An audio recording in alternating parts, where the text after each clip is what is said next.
Peter Friedman. He's been studying Islam and the Quran for over 40 years. He frequently lectures to groups in KSFO 560 on radio dial, as well as Jim Franklin Show, KMG 580. KSO's in San Francisco, I believe, and 580's in Fresno. It's got a website, www.islamthreat.com, where you can find most of the source materials for this lecture. And Mr. Friedman has been in the aviation business since 1965. What is it with these aviation guys? State of Jefferson, Peter Friedman, I like that. They're patriots. He has been a participant in undercover operations, Department of Defense and FBI for over 20 years, targeting sellers of defective aircraft materials to our military. Thank you. He has one of the largest private collections of Napoleon letters and documents, and regularly writes articles and does lectures on Napoleon. He's a certified NRA firearms instructor, and his firearms training website is FriedmanHandgunTraining.com. And he's the author of the book, The Threat of Islam to America. So with all that, let's welcome Peter Friedman, please.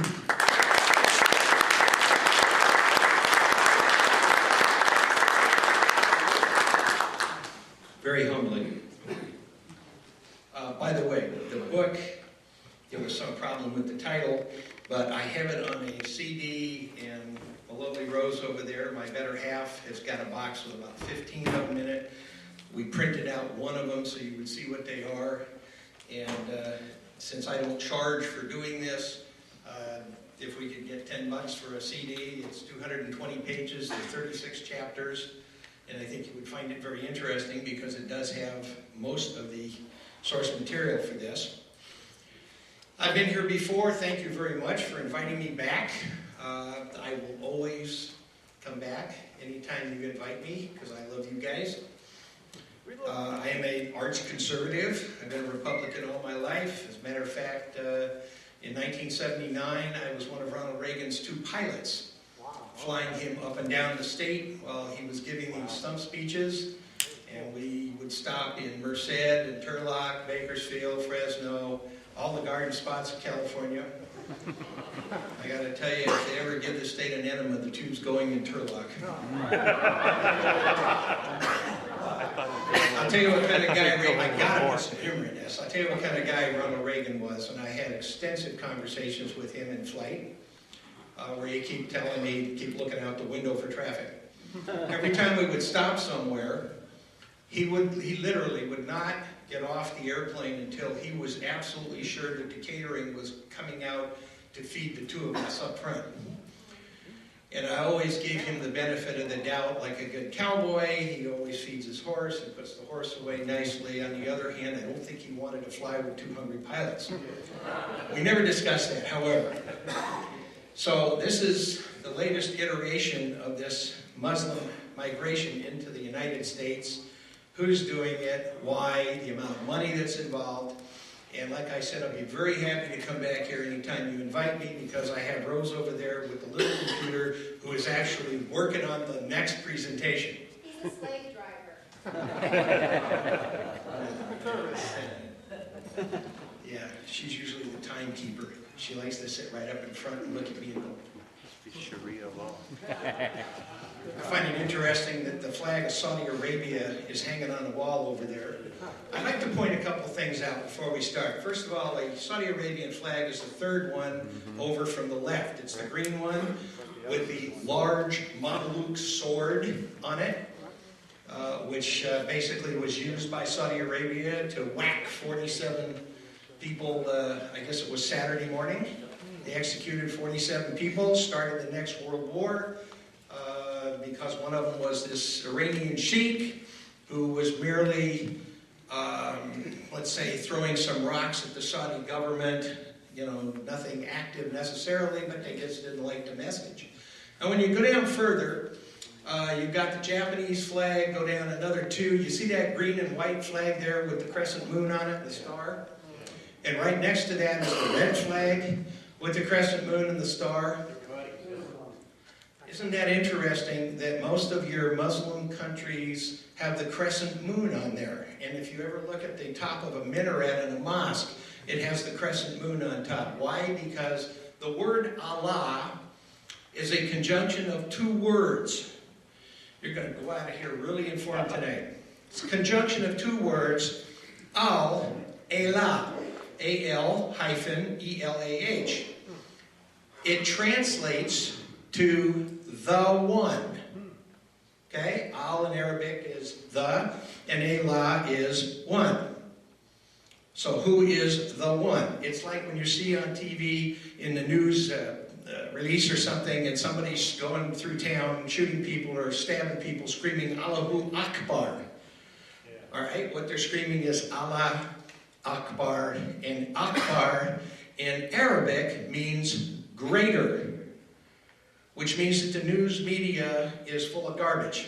It does not mean Allah is great, okay, or God is great. It means Allah is greater, which comes from the original thing with the crescent moon, Al-Elah, because way back when, in 570, when Muhammad was born, and he was born in Mecca, and you have the Kaaba, where everybody, walks around the big stone building 7 times and then throws rocks, up in the hills. When you go back to that, there were 360 gods that were housed in that. And the number one god was the moon god. Which, this kind of presents a real historical problem here, and I'll tell you why I'm telling you this. The historical problem here is that the number one god out of the 360 was the moon god. The one. Al-Elah. The Arabic calendar is a lunar calendar.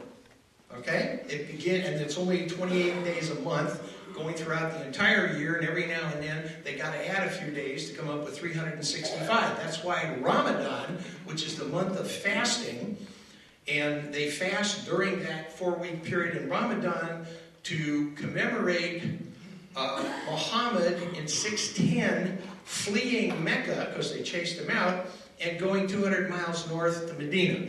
So that is the beginning of the Arabic calendar. Okay? What is really interesting is that there has been an ongoing project in Germany, and I have a lecture on this. If anybody really is interested, invite me back. And it's called the Quran Revealed. You're not going to find any Muslims that will admit any of this, but they have just discovered that one of the oldest Qurans in existence is in the Birmingham, England library. And one of the reasons why that became of interest is because Birmingham, England has now been turned into a Muslim enclave. Okay?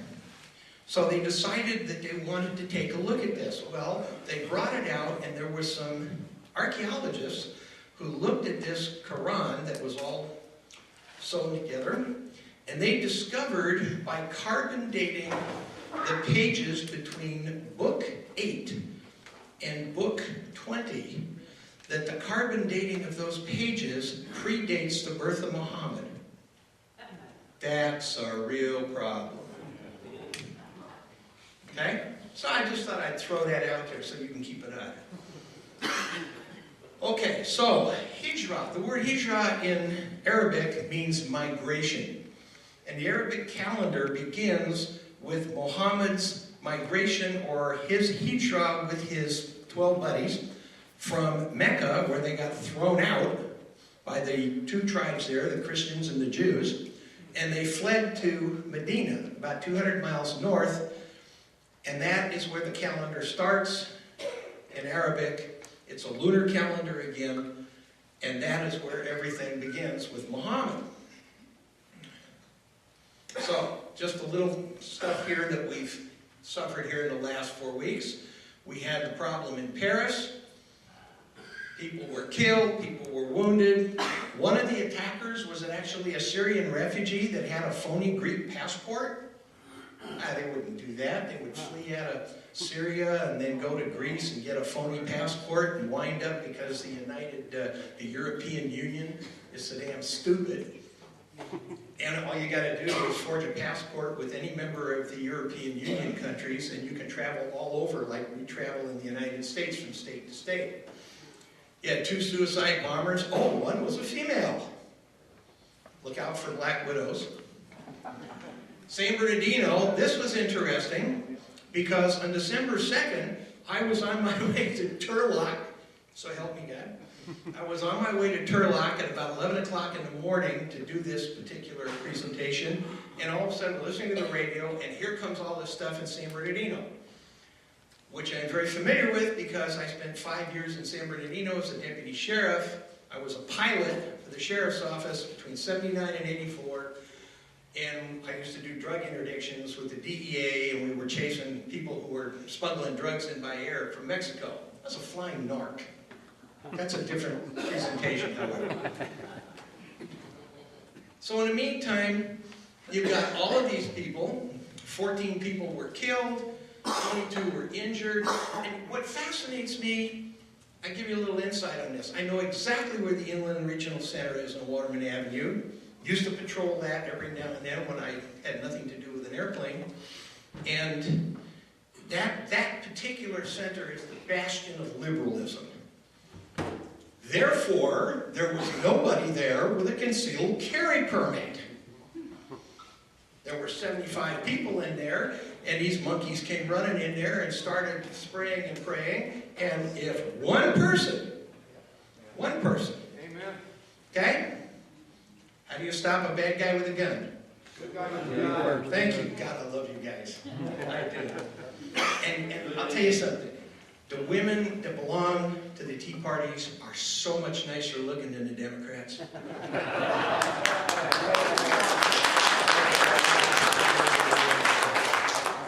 About 2 years ago, I gave the keynote speech in Sacramento to the Republican Women Federated group.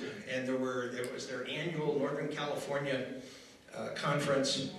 And they asked me to do the keynote speech on there, and I did it on Islam and women, which was interesting. And when I told Rose, you know, I'm going to be gone Saturday.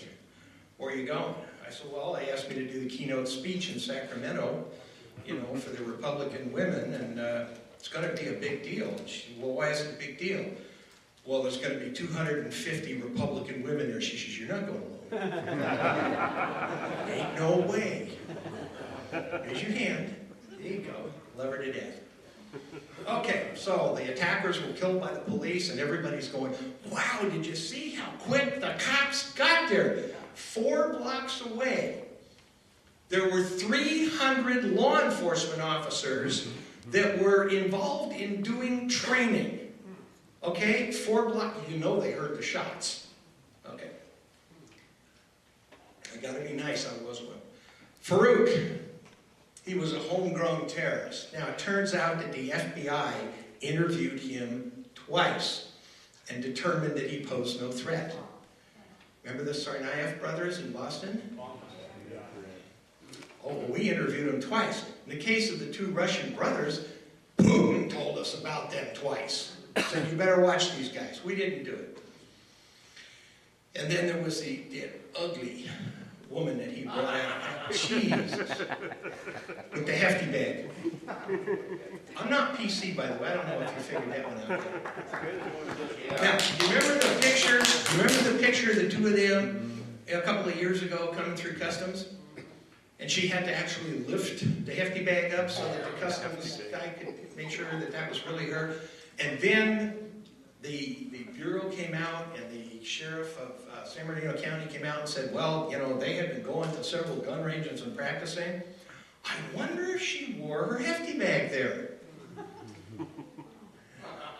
You know, you got to wonder about that. I was the chief range safety officer out at United Sportsman in Concord, and I got to tell you something. Okay, if somebody showed up at my range looking like a unfolded umbrella, backyard umbrella, you're not coming in. What, are you kidding? I wouldn't let a guy with a swastika armband come in either. What are you practicing for? There was no vetting on her. She got a fiance visa. Where do you get those? Hawaii.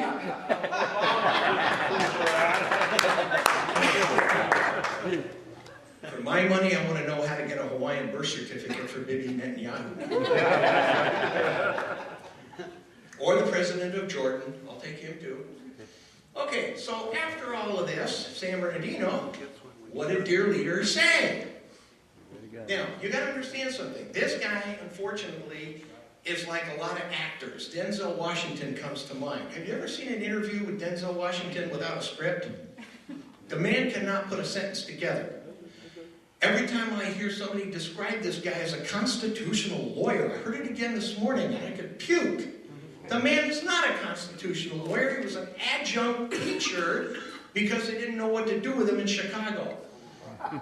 All you got to do is look at what he said without a script.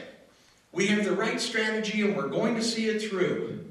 There will be an intensification of the strategy we have put forward, but the strategy we have put forward is the strategy that will ultimately work, though it will take time. That's a complete run-on sentence. This is 8th grade English.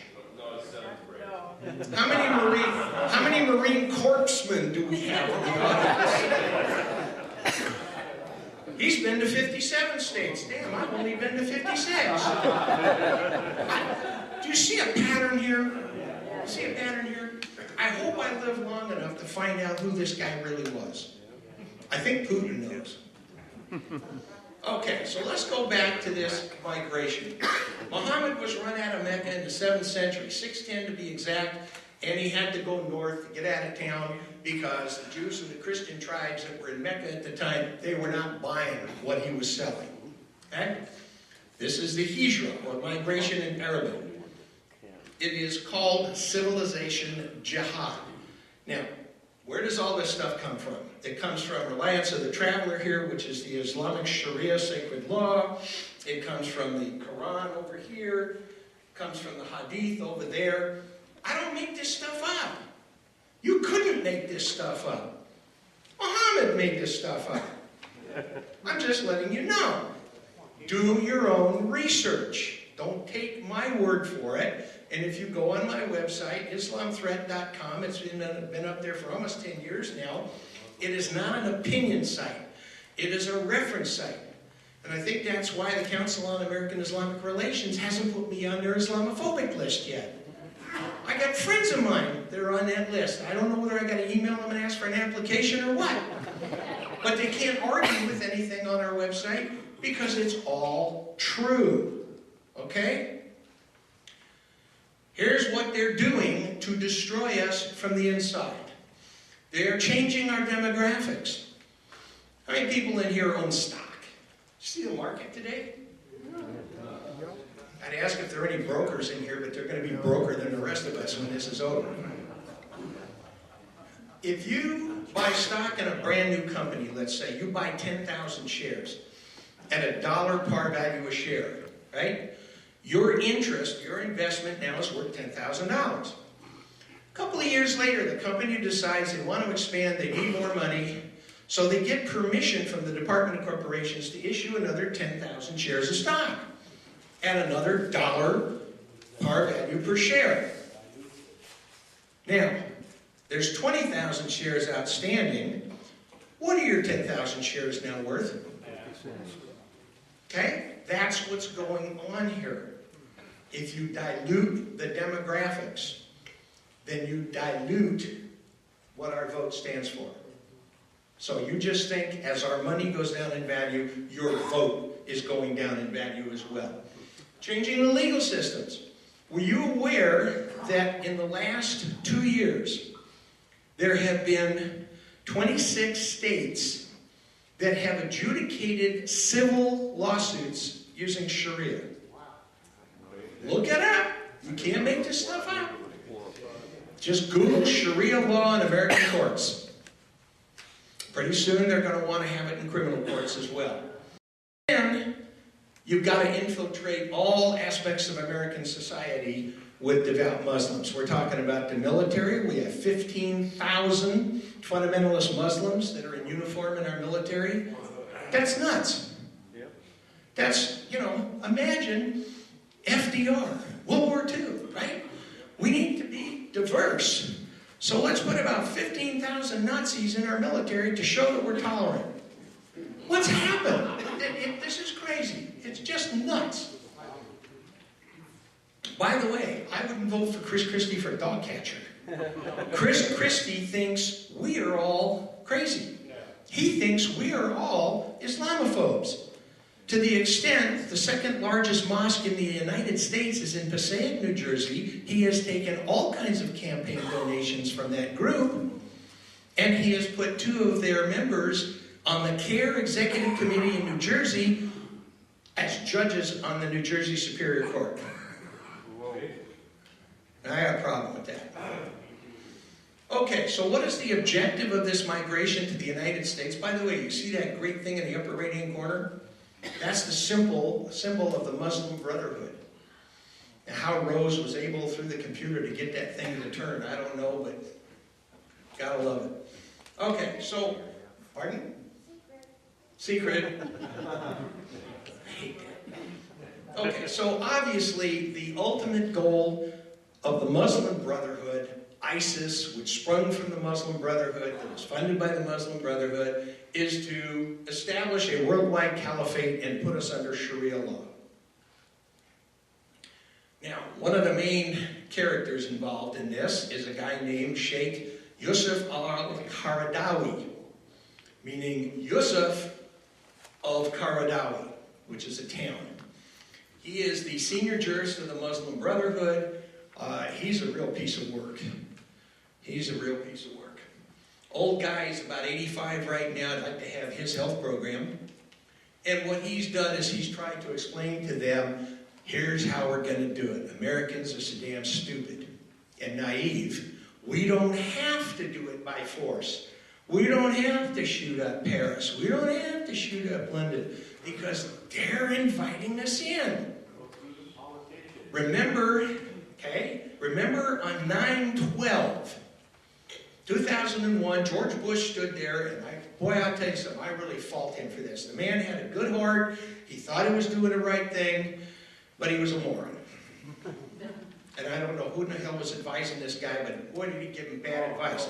Don't piss off the Muslims because they give us campaign contributions. He got up there on 9/12 and he said, we are not now, nor will we ever be at war with Islam. And all of a sudden in the Middle East, you could hear this. You could hear the vacuum. And I've got the numbers in a minute to prove it. Do you remember Obama making exactly the same statement in the last several years, several times? We are not now, nor will we ever be at war with Islam. Notwithstanding the fact that they've been at war with us. They've been at war with everybody for 1,400 years. If you're not in their club, how many times you got to demonstrate that? So, what are they doing? Quiet jihad in America. They participate in elections on the local, state, federal, and school levels. They are in our schools. Thank God Rick Perry dropped out. Now I don't have to tell you, or anybody anymore, about the $20 million that Rick Perry took from the Aga Khan 15 years ago when he was governor of Texas to start an Islamic studies program in the Texas public schools. Didn't know that one, did you? You've got to vet these people. How about Carla Fiorina? Okay? The week after 9/11, 2001, she was with HP, right? She's running HP. There was a big conference of IT professionals, and in her speech, go on Google, get the transcript and read it. In the last 5 minutes, she says, if it were not for Islam, we would not have an IT industry. Don't take my word for it. Look it up. Look it up. Okay? So, who we got in here so far? In our Congress, we have Keith Ellison, black convert to Islam, was elected in Minnesota from Dearbornistan, Michigan. Okay? 2006. Do you notice where his left hand is? And you got Nancy Bright Eyes over there giving him the oath of office. I have a joke about her, but Rose would kill me if I told her. One more facelift. Anyway, he's got his left hand on a 2-volume set of the Quran. Okay? Vets. How many vets we got again? Remember when we went into the military, we had to take the oath of office to support and defend the Constitution of the United States? It's codified in the U.S. Code. It's also codified in Article 6 of our Constitution. Every single Congress critter who goes into elective office has got to take that oath in the Constitution in Article 6. I promise to defend and support the Constitution of the United States against all enemies, foreign and domestic. Here is this guy being sworn in to Congress in 2006, taking his oath of office on an ideology that is absolutely intended to destroy our society and our Constitution. I got a problem with this. So let me tell you something interesting about that 2-volume set, because they lied to us like you wouldn't believe. How many people watch Glenn Beck? Did you see Glenn Beck's show a couple of years ago on Jefferson and the Muslims? I'm going to tell you how bad the guy in the White House lies. If his lips are moving, he's lying. When I inquired about this, I was specifically told, well, we found that 2-volume set in Thomas Jefferson's library in Monticello. And because it was in Jefferson's library in Monticello, we naturally have to assume that Jefferson had great respect for Islam. Let me tell you how stupid that is. I have Senator Alan Cranston's first English translation of Hitler's Mein Kampf. Here's a little Jeopardy thing for you, okay? Alan Cranston was a German interpreter, and he was the guy who did the very first English translation of Mein Kampf. Just because I have Mein Kampf sitting in my bookcase doesn't mean I'm a Nazi. So I was trying to explain to these people, excuse me, wait a minute. I said, you want the truth about this? And I've got an article I wrote here that was published on Jefferson and the Muslims, and that 2-volume set. Here's what happened. 1785, October 25th to be exact, the Barbary Pirates. We all know who the Barbary Pirates were? Okay. Can you say North African Muslims? How many Marines we got in the room? The Marine hymn, right? From the halls of Montezuma to the shores of? God bless you. These guys are wonderful. They're from the men's department of the Navy. Hold on. I can put my hat on. I'm a Navy Vietnam vet. But I got to laugh. And I will always drive the little boat with you guys in there, dump you on the beach under fire, and then get the hell back to the big boat. Okay? You can always count on me. Okay. So I'm looking at this, and this swearing in, and I'm going, that's a bunch of, you know what? And Rose says, why? And I said, because since 1983, I am the resident lecturer in European history at the Karplus Manuscript Library in Santa Barbara. In our manuscript collection, we have the 3-page letter that is the provenance of that 2-volume set that wound up in Jefferson's library. Here's what happened. The guys in the Mediterranean, 1785 now, the Muslims that were in Libya, the Pasha, okay, the Caliph, they were grabbing our crews and our merchant ships, and they were holding them for ransom. So our Continental Congress now sends one of our ships over there into the Mediterranean to talk to the Pasha to find out what the hell's going on. He comes back, writes a letter to Jefferson. Jefferson now, by the way, who never was at the Constitutional Convention in 1787, all right, don't make that mistake, because Jefferson was our ambassador to France. John Adams was our ambassador to England. So Jefferson now, who is kind of on top of this whole thing in the Mediterranean, he goes to Adams and he says, give me a copy of whatever they believe in, will you? Adams now goes to London, he goes to a bookseller and he comes up with this English translation of the Quran. It's the very first one by a guy named George Sale, S-A-L-E, in 1734. So Adams sends that 2-volume set over to France. Jefferson sits there and he goes through this thing. And the two of them, on October 25th, write a letter to Captain Lamb, who is sitting off Tripoli. And they ask him 8 questions. Ask the Pasha 8 questions.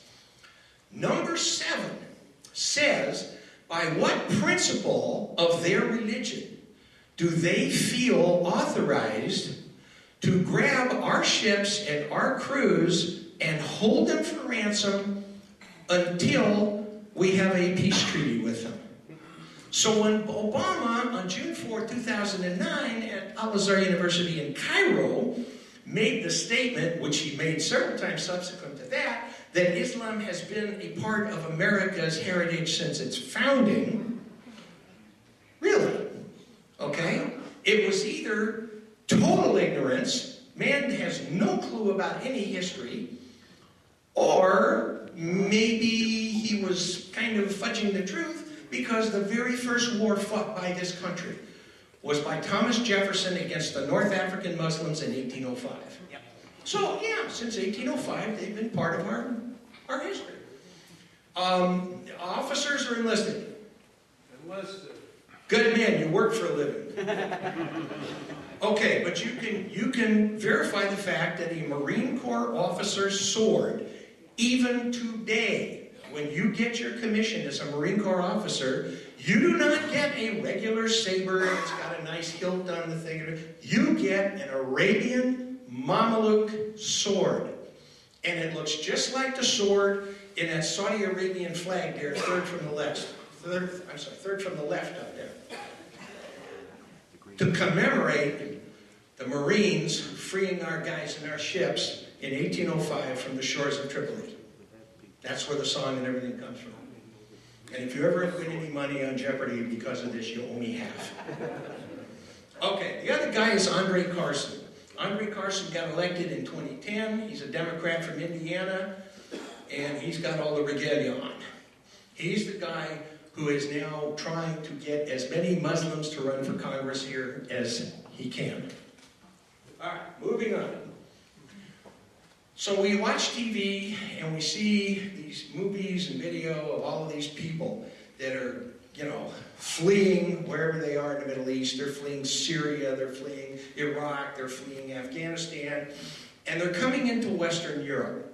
And they're coming through Hungary, they're coming through Albania. Does anybody know where the date 9/11 came from? Why were we attacked on 9/11?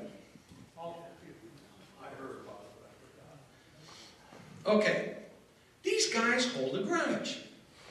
The last major defeat of the Muslim army was at the gates of Vienna, Austria, in 1683 on September 11th. These guys hold a grudge. That's why they are coming through Western Europe again. Okay? Kosovo. Everybody heard of Kosovo? Remember Kosovo used to be part of Yugoslavia on the border between Albania and Yugoslavia. And years ago under Clinton, there was the KLA, the Kosovo Liberation Army, that was trying to liberate the province of Kosovo because there was some Muslims that were living there that they thought the Serbs were mistreating them. Okay? And in the news media, all we heard was the ethnic Albanians were coming into Kosovo. Kind of like the Barbary pirates. You see, you don't call them Muslims. You don't associate Islam with that. The problem is that the ethnic Albanians that were reported on by the media were the Albanian Muslims, who were pissed 400 years later that they got thrown out of Vienna. So what did Bill Clinton do? There's another ignoramus. He bombed all the bridges over the Danube River. He went after the Serbs, who actually were on our side during World War II. Isn't it interesting that the Muslims have always been on the side of the Germans? Franco-Prussian War, World War I, World War II. As a matter of fact, during World War II, the Grand Mufti of Jerusalem, Haj Amin al-Husseini, who, by the way, was Yasser Arafat's uncle, so the apple didn't fall far from the tree. Haj Amin al-Husseini, in 1941, Google it, click on images, put in al-Husseini and Hitler. All these images will come up. Classic picture, here's al-Husseini, who's sitting in a chair in Berlin. On the left, big overstuffed high-back chair. Here's Hitler sitting here. You've got Goering in the middle. And the reason that al-Husseini went to Berlin to talk to Hitler was he said, I'm on your side. He said, I'll tell you what I'm going to do. I am going to give you 2 regiments of Bosnian Muslims to help the SS exterminate Jews in Europe. And when you're done with the job, take your SS and my Bosnian Muslims back, bring them to the Middle East, and we'll finish the job there. And that's what he did. Okay? So, all of these refugees, do you ever notice when you take a look at the pictures, the videos of the refugees? Obama keeps telling us, gee, what are we afraid of? Widows and orphans? I don't see widows and orphans. I see guys between 18 and 30. We'll get into that. Okay? So here's where they're all coming from. They're all headed everywhere. Concentrating Western Europe. Finished. Done. Okay? I used to go to France several times a year because I collect Napoleon letters and stuff like that. I'd go to auctions. Rose keeps saying, when are we going to go again? Oh, yeah, we're not going again. Go to London. Can't go to London anymore. They're done. The Scandinavian countries, Denmark, Sweden, Norway, they're done. They're done. They have gun control. Okay? Our guns. Not the bad guys' guns. Okay? Australia now is a disaster. They got rid of that wonderful woman prime minister who told them, hey, this is Australia. This is our society. You want to live here, you conform, or get the hell out. And what did they do? They got rid of her, and they put the moron in there now that's there. David Cameron, same thing. Same thing. Canada. You heard about Justin Trudeau in Canada? The little ballet dancer, Pierre Trudeau's son? He is now told... What? We're getting off track. Jesus. I gave you $10. Go to the bar back in here. Justin Trudeau has now told the UN High Commissioner for Refugees, and we'll get to him in a little bit, I'm going to take 900 Syrian refugees a day. Just bring them on in. That's on our northern border. Where do you think those people are going to migrate? You don't want to stay in Canada. Just like a geese. They're coming through Sicily. How many? This is stupid. I'll bet you everybody in here has seen the movie Patton. Remember the movie Patton? Yep. Okay. You remember the scene in Patton where they're in the bathroom at headquarters, and Ike's #2, General Beadle Smith, is standing there with Montgomery, Field Marshal Montgomery, and Patton says, okay, we're going to be landing over here. We're going up to Palermo on the east side of Sicily, and we're going to beat that character up there. And Montgomery comes in there, and he breathes on the mirror, all right, and he says, no, he says, we need the Third Army to land here at the Gulf of Gala. I'm going to land over here at Syracuse. Syracuse is the key to Sicily, and he can guard my flank.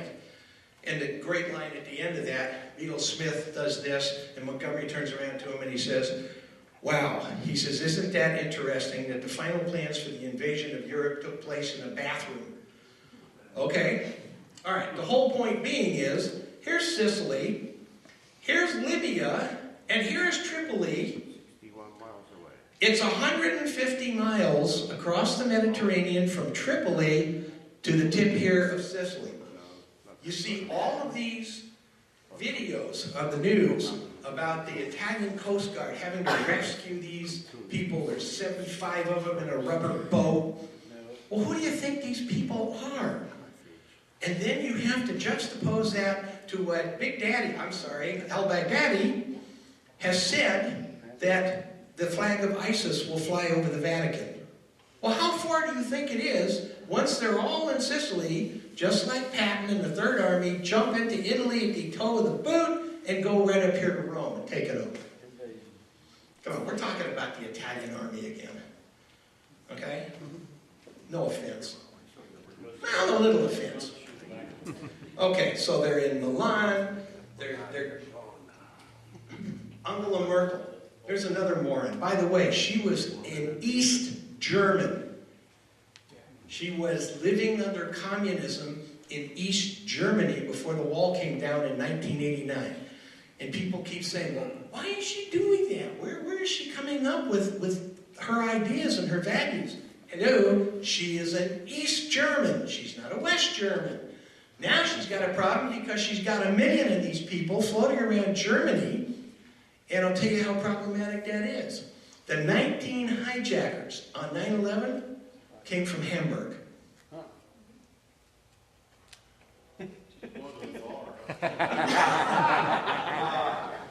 No, I sat her over there so I wouldn't have to look at her. And now she's right in front of me. Don't watch me. Watch her. This will get funny. In Jordan, this is what the Syrian refugee camp looks like. In Jordan has taken in roughly 1 million of these people now. They don't know what to do with them. Saudi Arabia won't let any of them in. I wonder why. The Emirates don't want any of them because they know who they are. So what are we dealing with? We're dealing with a modern-day Trojan horse. In the Quran, one of the main religious obligations of a Muslim is to take territory that is not controlled by the Muslims and make it Islamic. They are trying desperately now to come across again from North Africa and take over Spain. Why? Because for about 600 years, the Moors, okay, like the Barbary pirates and the ethnic Albanians, the Moors, they were North African Muslims. And they invaded Spain, and they got as far as Cordoba. And I would tell you that story, except that she'll start waving me off.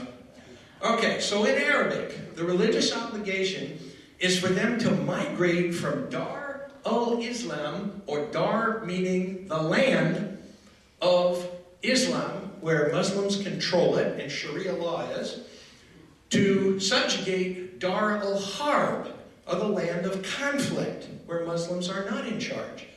We are known in Arabic to them as Harbis. Okay? They are coming through here now in two main ways. They're coming in here under the Refugee Resettlement Program and claiming asylum. Now, somebody a couple of days ago when we did this said, well, are there any Christians coming in from the Middle East? Absolutely not. By agreement with the United Nations, and I'm going to show you this in black and white. Here are the states with the mosques in each state today. Now, this doesn't include the ones under construction. California, we have more than any other state in America. We have 525. And you can go to this website, Solanomatic, and it gives you all of this information. Very proud of it. And they're run by CARE. New York, 507 mosques. Texas, 302.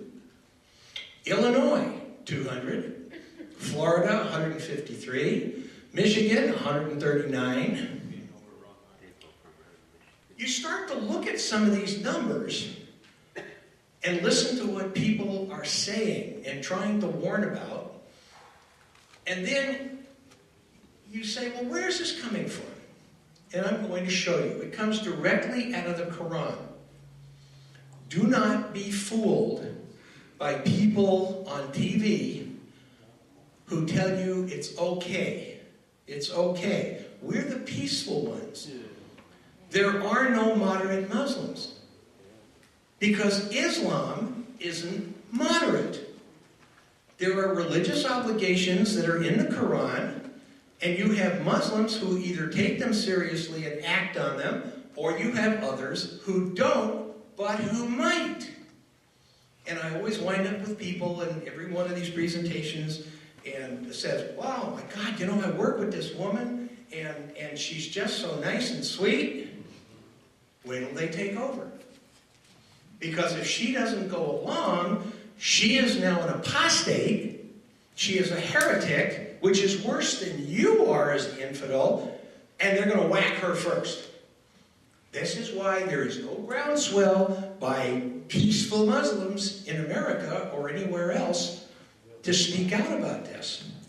Because unfortunately, history for 1,400 years dictates who's going to win. It's that simple. So, if you go in the Quran to book 2, there's 114 chapters in the Quran, and there's 6,247 verses. Don't ever try and read the book because it makes absolutely no sense. It is not historical. It is not a continuum. It doesn't have any chronology to it. There is no rhyme or reason why these chapters are in there in the order that they're in. You guys remember Johnny Carson? Remember on the Tonight Show with Johnny Carson? He used to do Karnak the Magnificent. He would have a turban on, and he would now hold an envelope up to the turban. He would give you the answer. What's the answer? Green. Now he would open up the envelope, and he would ask the question. That was the joke. 75-80% of the Quran are answers to questions that don't appear in the Quran. So you're sitting there and you're reading a verse, and the verse says, it must be green. Okay, what must be green?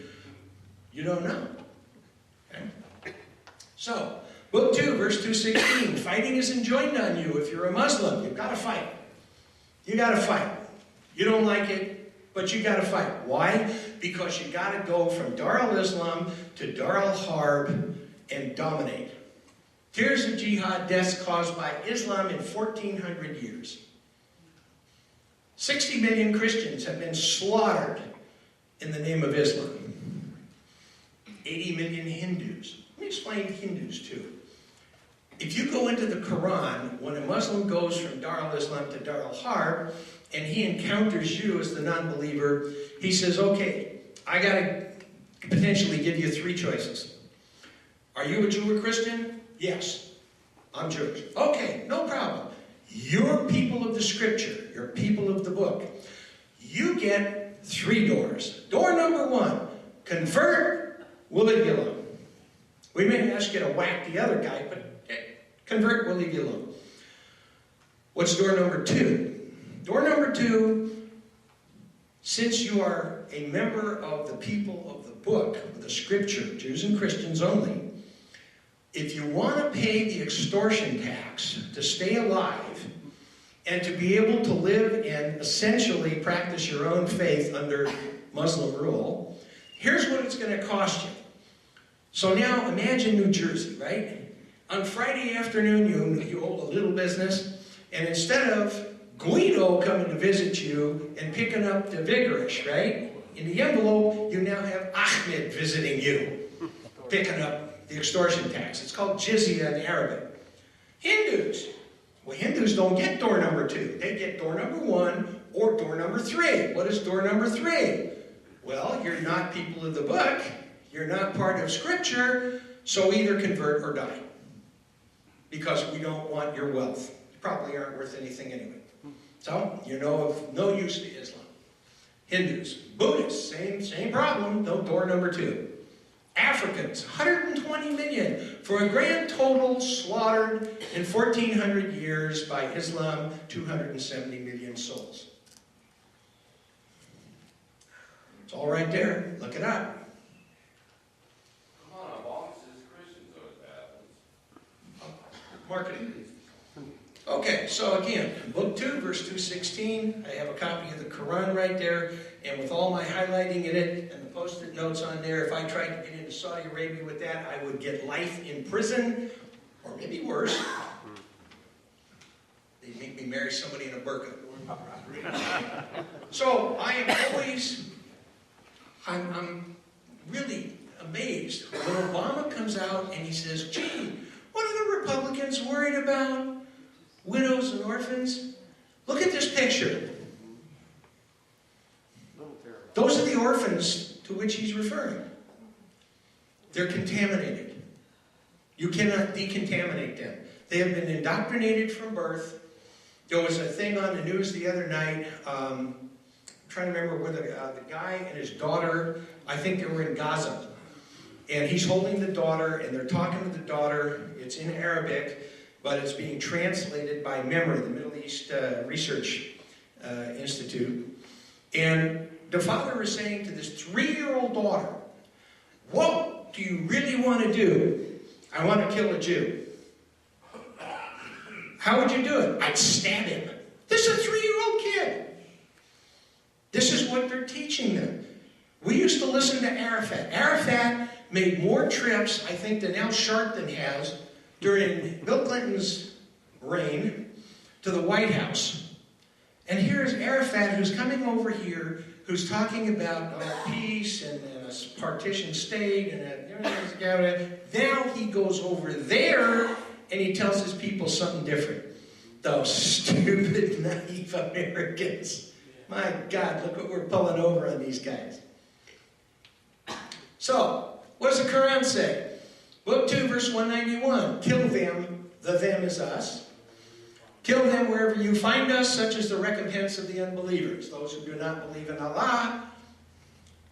And then we have this. June 4th, 2009, Al-Azhar University in Cairo.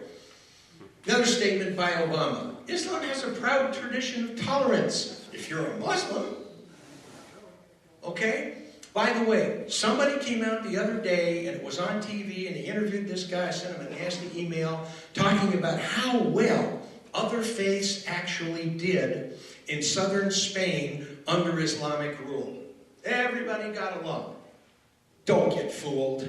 That's didn't work that way. This is the Islamic terrorist network in America. If you go over to California, take a look in Northern California, would you believe in Santa Clara, next to the brand new mega mosque that just got built down there, there are 2 storefront offices, one for Hamas and one for Al-Qaeda. Yeah, that Al-Qaeda. And you can walk into the storefront for Al-Qaeda, and they'll be very happy to give you a copy of their really neat-looking magazine called Inspire.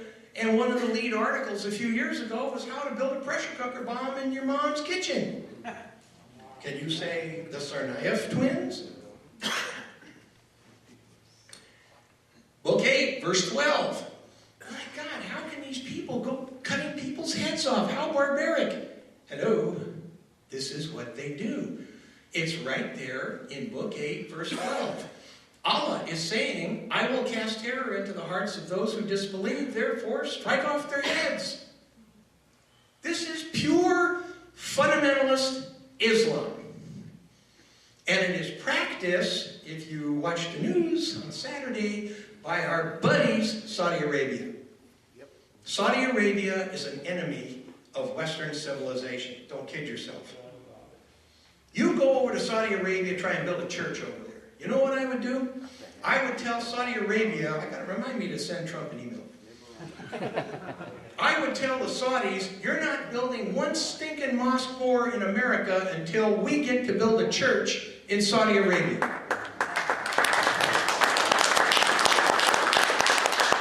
Why in the hell are we so tolerant of an ideology that is so intolerant of us? Politics.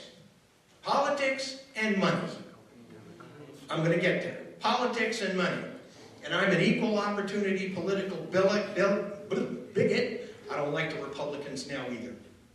I think, having worked for Ronald Reagan, we need to redo the party. We need to get all this dead wood out. 8:12, I will cast terror into the hearts of those who disbelieve, strike off their heads. You remember this guy Nolan in Oklahoma? He was trying to proselytize the 2 women that worked in his factory with him.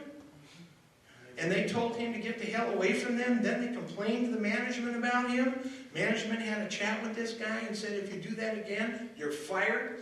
So the guy goes out, comes back with a machete about this long, cuts her head off, and starts stabbing the other woman before the owner, Vaughn Enterprises, before Mr. Vaughn went out to his car, because the building had been sold to somebody. He was there under an employment contract to help them keep the business going, but they decided they were going to have a gun-free zone. So he kept his AR-15 out in the trunk of his car. So he hears all this screaming going on. He goes out to the trunk, gets the AR-15, comes back in, too late for her, and he nails that guy. No. How do you stop a bad guy with a gun? Well, with a good guy with a gun. All right. We got to get this part right, okay? Okay, book 2, verse 191, again, kill them wherever you find them. We know about that. We know about Paris. Oh. I know why she was wearing the hefty bag. You know the old joke from the military, she's a two-bagger? Okay, one for her, one for me, in case hers falls off. Jesus. Okay. These are not, this is not humor I do at Rossmore, I assure you. Okay, verse 8:12, or book 8:12, verse 12, cutting their heads off. Strike terror. I think that's what 9/11 did. This is an interesting one. This is like I told you. Now Ahmed showing up on Friday afternoon to pick up the extortion tax to remain alive. Book 9, verse 29, fight those who do not believe in Allah until they pay the tax in acknowledgement of Muslim superiority and that we are in a state of subjection. Okay? I love that picture. I want you to pay the jizya tax or my followers will kill you. How many of you guys know the ventriloquist? Dunham. Dunham, great. Silence! I kill you! How true. Yeah, premature detonation? Is that what that was? Ahmed? Okay.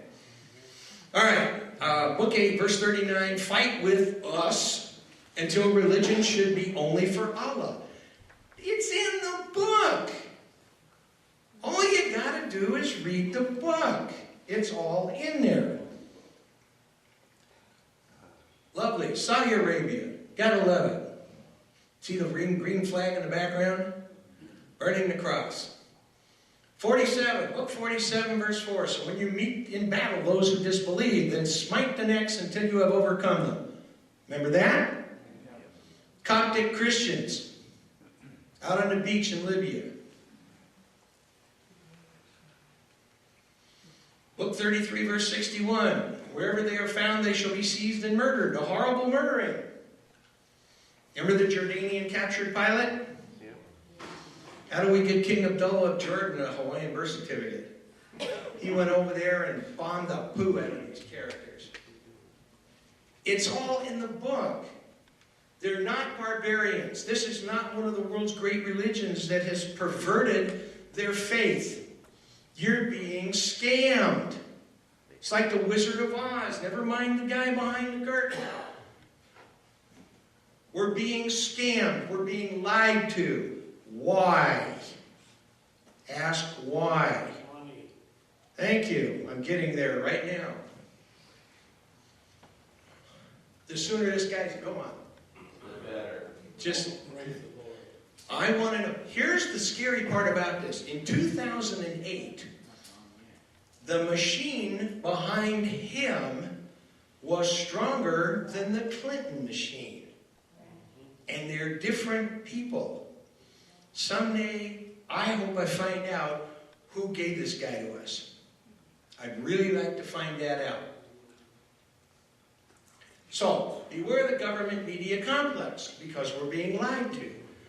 The entire media is left-wing, essentially, except for one station. And I'm sorry I got to put Fox News in there at this point. They're not as far to the left as most of them, MSLSD and... Okay, but they're right on the cusp. How many people here get AT&T Uverse? Can you get that up here? Go to channel 208, One America News. Best news on the planet. Every time I watch that and they talk about it, I think of Men in Black, right? And he picks up the tabloid paper, The Inquirer, and the guy says, why are you going to read that? He says, you kidding? That's some of the best news on the planet. One America News out of San Diego. It's not owned by these 6 corporations. It's a family-owned radio station. You can get it on your computer. Go to oan.com, and especially at 5 o'clock, Graham Ledger, who is absolutely the best guy next to Mark Levin that there is. Anyway, if you take a look at these companies, there are 6 companies now that own over 95% of the media in the United States. It's a monopoly. Very carefully created over the last 2 generations. So, how do we get to this point? Muslim immigration, refugees. Started out with the Refugee Act of 1980. The Refugee Act of 1980 was sponsored by no better than, they got the wrong 2 guys. They should have gotten him after Chappaquiddick. Ted Kennedy, my God, Joe Biden, our vice president. 1980, under Jimmy Carter. First part of 1980, Ted Kennedy and Joe Biden sponsored the 1980 Refugee Act. Why? That's why. These people are at it 24 hours a day, 7 days a week. 24/7.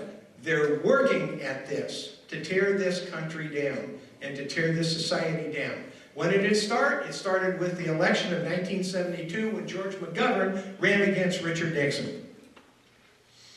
And Nixon beat him in a landslide, if you recall. And McGovern took a hard turn to the left, joined the United States of America Communist Party, and it has been going that direction ever since, and I'm going to prove it in a minute. Remember that stock, 10,000 shares? And they authorized another 10,000 shares. You bought in on the first 10,000 shares, your stock's worth 50 cents now. 1996, Monica Lewinsky. Remember that? Never happened. And I'm going to leave that one alone, otherwise she won't talk to me all the way back to Walnut Creek. In 1996, Bill Clinton naturalized over 300,000 third world immigrants to salt his re-election. 300,000. Don't take my word for it. Look it up. Okay?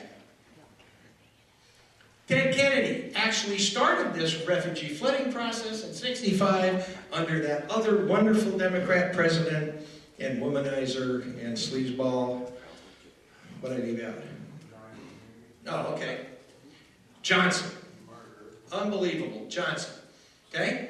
And they got hold of Johnson under the Great Society program and said, hey, if we bring all these Vietnamese in here, right, that are not part of our culture, and we put them on welfare, right? Because when you rob Peter to pay Paul, what happens? You're always going to get Paul's vote, right? This is what killed Romney. Well, one of the things that killed Romney last time, because somebody actually videotaped him in a meeting that he held, where he made the comment that 47% of everybody in America is on the government dole. Problem is, he's right, but it's even higher. Okay? So who are you going to vote for? Somebody like the Republicans who say, we need you to accept personal responsibility. We're going to get you off welfare. We're going to get you a job. It's not going to pay as much every week as unemployment does. But we're going to get you a job for personal dignity. Or you get somebody like the Hildebeest who comes out and says to all of the young people out there, how would you like us to pay for college? You're going to get free college for everybody. Half the kids in the college today don't belong there anyway. They need to be out there being a plumber, being a mechanic, something where they can actually provide some service to us. Good old Johnson.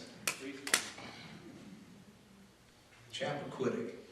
Okay, then Clinton, after Mogadishu. Remember the movie Black Hawk Down? And we were over there, you know, peacekeeping, and give me a break. So he decided to bring thousands of Somalis in. And he put them in two places. One place was for the money. The first place he put them in was Minneapolis, Minnesota. Created a whole enclave up there in Minneapolis. It's still an enclave. The cops don't even go in there. Hey, do you like the picture of Bill and Hillary in their senior year at Yale? Is that? Yeah, Hillary's ugly too. Arkansas. You know why Clinton put a whole bunch of Somalis in Arkansas? Because he comes from Arkansas, and one of his major donors from the time he ran for governor of Arkansas and attorney general too was Tyson Chicken. And Tyson Chicken decided that they could get rid of Americans plucking chickens, and we could bring all these Somalis in there and let them pluck the chickens. You remember the Westgate Mall massacre in Kenya 2 years ago? Okay? There were 7 shooters. 2 of them were Somalis. They were the sons of the people that Clinton originally brought into Minneapolis. And one of them was afterwards discovered to have been an employee at Delta Airlines. Now, I've been telling the FAA for 20 years. How many people have flown in the last couple of months commercial? Okay? Does it upset you going through TSA? Do you know why the TSA exists? Because of Islam. Think about that. The next time you go fly and you get in line to go through security and think to yourself, damn, if it weren't for the Muslims and Richard Reed, the shoe bomber, and the underwear guy, Abu Muttalib, who was trying to come into New York, we would not need the TSA. I can remember flying. I'm that old. I can remember flying and there was no security like that. You walked up, you put your bag on the thing, you checked in, hi, how you doing? Want a drink? Yeah.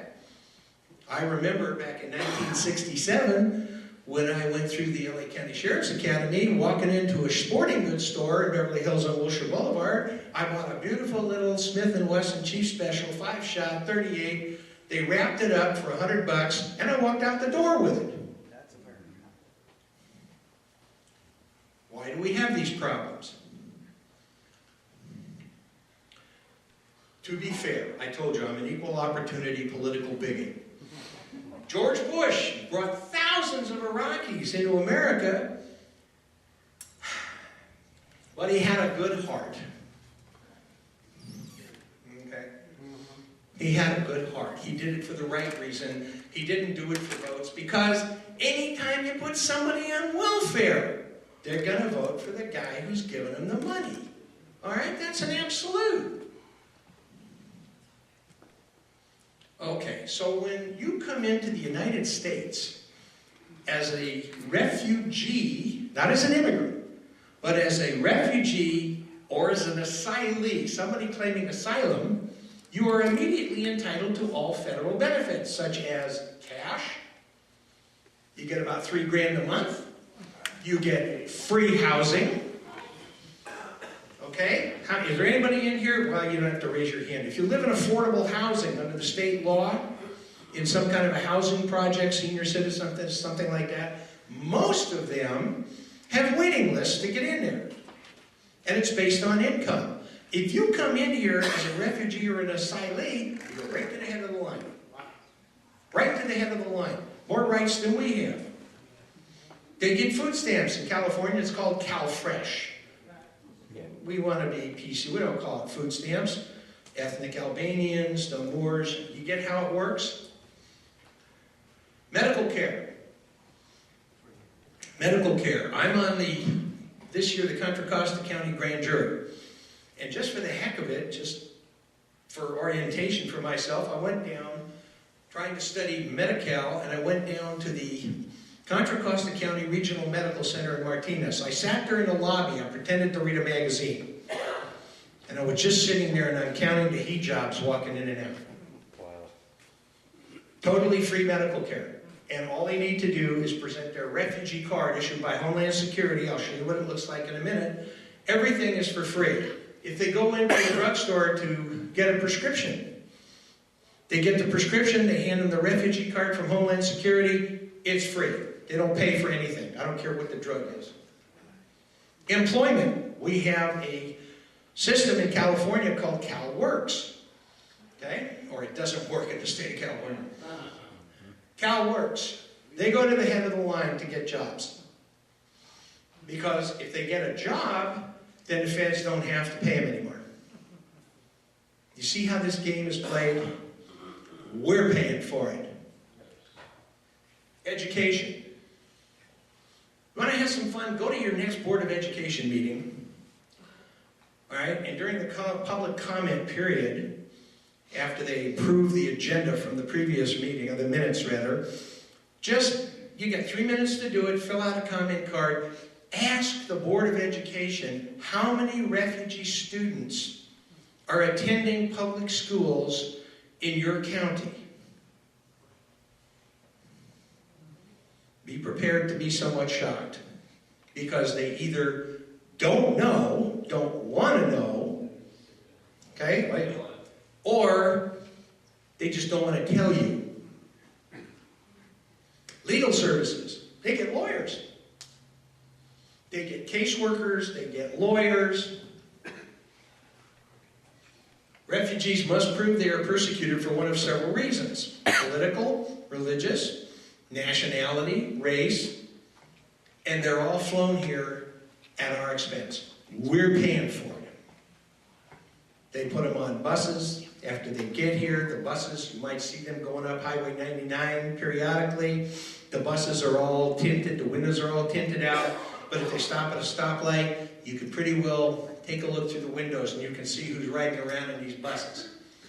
Do you remember a year and a half ago, summer, when 65,000 unaccompanied kids came across the border from Guatemala, Honduras, El Salvador, and they started to bring them into Murrieta down there? And the people of Murrieta stood out in the street, blocked the buses, and said, just keep on rolling, because you ain't stopping here. And they did.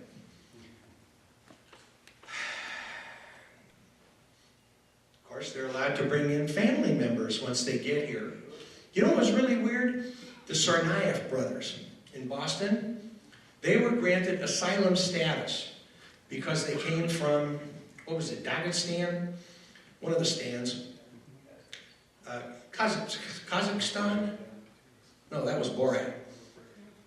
Anyway, so they came in here, they were granted asylum status, but then after they were granted asylum status from where they came from, they made 2 trips back there? Yep. For training? FBI stands for famous but incompetent. I know I've worked with them. In Paris, these guys, and if there's an agent in here, because you're in here, you're accepted.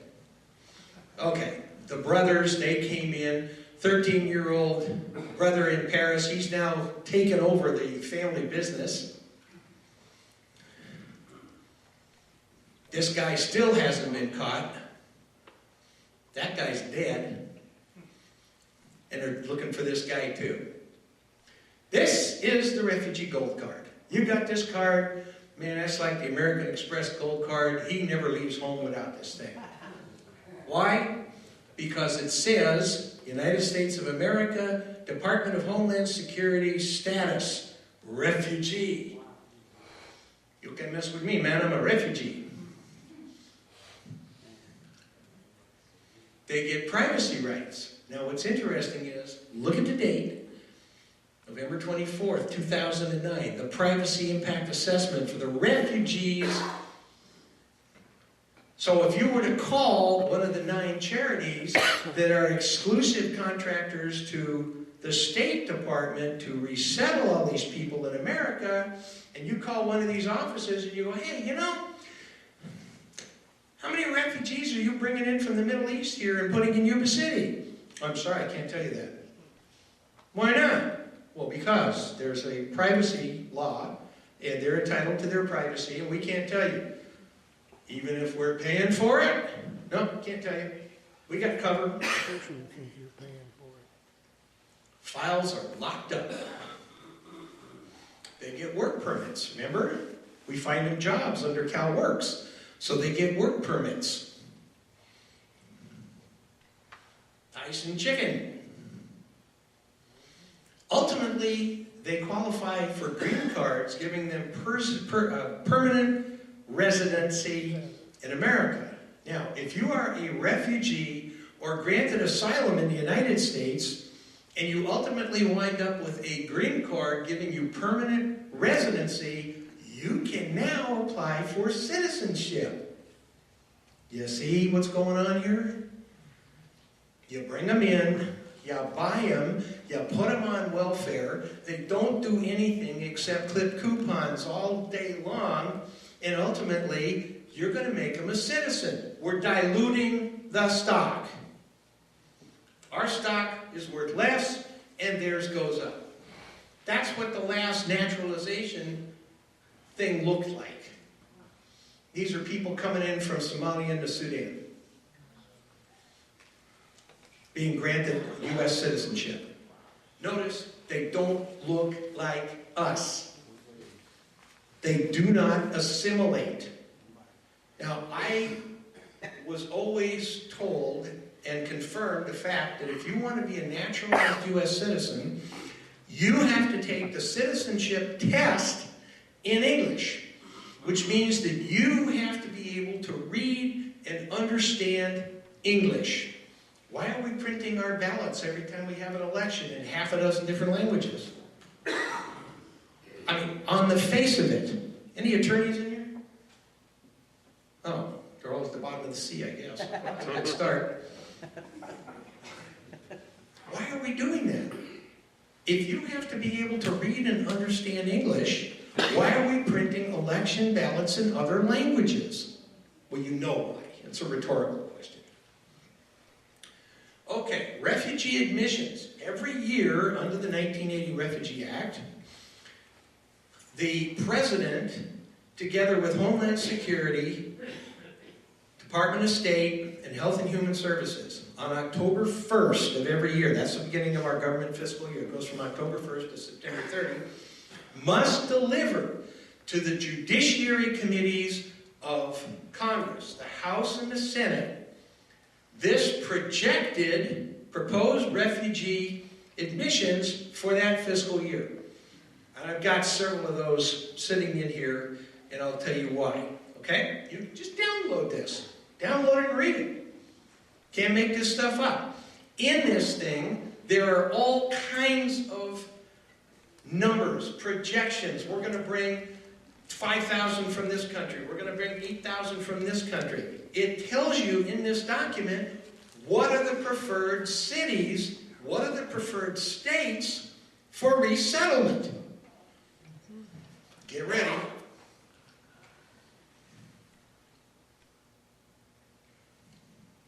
There are 9 exclusive subcontractors to the government and the State Department.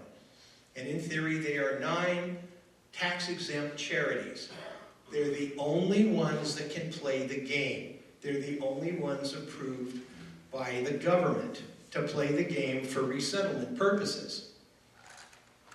So, fiscal 2013, which went from October 1st, 2013 to September 30, 2014, 63% of some 80,000 Middle East refugees were resettled in only 12 states. The majority were placed in Texas. You remember that map with all the mosques? 10.7% in Texas, followed by California. That's why there are 525 mosques in California now. There was a little over 100 of them at 9/11. You feel that suction?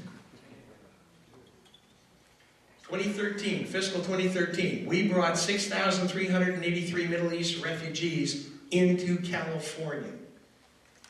And they're all on welfare. Money. It's All about the money. Millions of dollars. Homeland Security spent in refugee processing this year $32.9 million processing the refugees that in theory we know they brought in here, which was around 80,000. Department of State.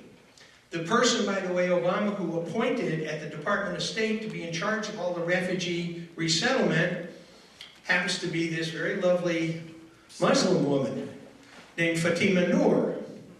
And you can Google her, and she's got a nice hijab on in the West Wing of the White House. $418 million, and Health and Human Services $608.1 million. Ultimately, we're talking about over $1 billion. That money went to the 9 contractors. Congress knows all about this, because here is a document prepared last February, it's prepared every year, which is the Cliff Note version of the big document telling every single member of Congress. It's about 12 pages. God knows they can sit in the bathroom sometime and read it. Exactly what's going on.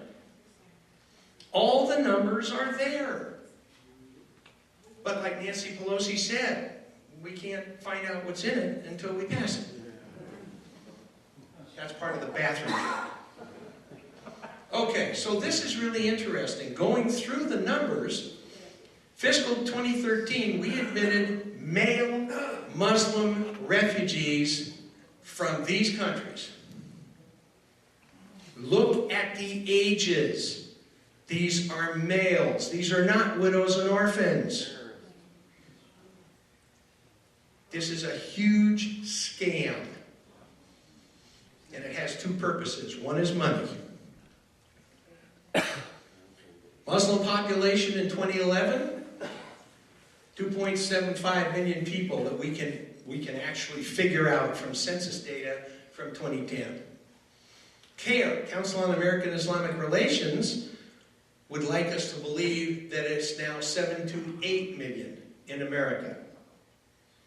Okay, so that's about 2%. And we estimate about 75,000 coming in here annually. And these are who we're letting in. You can't vet them.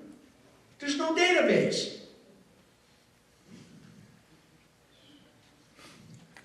100,000 plus become permanent residents every year. All you got to do is do the math. If you become a permanent resident, you've got a green card, now in 5 years you can apply for citizenship. They become citizens, they continue to get the benefits, and they vote. Think of your stock. This is what we're dealing with. New York City. American Muslim Day Parade. Okay? The Muslim Foundation of America. We welcome Muslims here. Socialistworker.org. You know what that is? That's the Communist Party. Okay? Look at the kids. Look at the kids. And there's some Tea Party posters up there, and we don't want to read that. Okay, so prior to the 1980 Act, only 12% of foreign-born Muslims came to America. They didn't want to come here. There was nothing for them to do here. They were happy over there, and they stayed over there, except for 12%. Because of the 1980 Act, we rose to 31% between 1980 and 2000, and after 9/11, it went up to 40%. Can you feel that suction? Look at these dumbasses. Look at these stupid, naive Americans. We're going to tell them anything. They don't know. We're going to tell them we're peaceful. Every time I do this, invariably somebody says, and this just happened up in Napa over the weekend. And a guy from the Middle East says, well, yeah, but you can never translate in the Quran the Arabic to the English. Doesn't come out right. And I go, okay, let me ask you a question. You know all the suicide bombers and the guys in Paris and everything that blew it up a month ago? Yeah. Were they reading the Quran in Arabic or English? What the hell difference does it make? They're still strapping bombs to themselves and blowing themselves up. Let me tell you something. First 1734. It hasn't changed since, and nobody has argued about it from the Muslim community. Fox News, Bill O'Reilly. Loser. Well, he hasn't run for anything yet. Okay, Frank Gaffney. I like Frank Gaffney. He runs the Center for Security Policy, which is a really good polling company. Back last summer, they questioned 600 Muslim Americans. Yeah, okay. Who agreed by 25% in that poll that violence against Americans here in the United States can be justified as part of the global jihad. Well, now wait a minute. If CARE says there's 7 to 8 million Americans, or Muslims in America, and 25% of them think it's okay for us to get whacked, do the math. That's 2 million Muslims in America. I'll give you a better number. Everybody agrees there's about 1.5 billion Muslims in the world. Let's say just 1% of them are crazy. That's 1.5 million. This is a function simply of numbers. So who's running the scam? You got 6 religious charities, and I got a real problem with that one.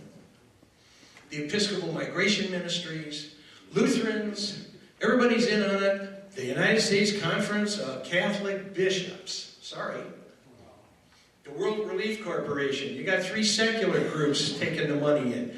The Ethiopians. International Rescue Committee. The guy who runs the International Rescue Committee, which is 98% funded by us, to the tune, if I recall, but we'll pull it up, it's about $76 million a year. This guy is taking down $485,000 a year in salary. And then you've got the U.S. Committee for Refugee and Immigrants. I would bet you that every one of their 501c3 applications went through with no problem. No problem. Try to do that with a Tea Party, right? Okay, so let's follow the money. Church World Service. Now, where does this information come from? It comes from the tax return that is filed and required to be filed with the IRS every year by these tax-exempt organizations. Can't make this up. All you got to do is go on the internet, go to irs.gov, click on charities, and you can, by name, you can look any one of these people up, and their 990 form will pop up, and you can read all this for yourself. Total revenue, they take in $76 million a year. We fund 60% of that. 60% of it comes from you and me. The Ethiopian Community Development Council. Total revenue, $15 million, 96%. We pay for it. It's our tax money. Don't you love that? Rose did that. Just pops down. The Episcopals. Can't let them off the hook. Independent Auditor's Report reveals they got $17 million from the federal government. That's us. The government has no money. The only money that goes to the government is what they can cheat or steal or tax us. The Hebrew Immigrant Aid Society. Now, that's a piece of work. These guys started out in Lower Manhattan in New York City in 1870. The guy who runs it now has just tried to legally change the name and eliminate the word Hebrew so that nobody thinks Jews are involved with this. Okay? They get $25 million a year, 61% taxpayer funded. I'm getting to the best part.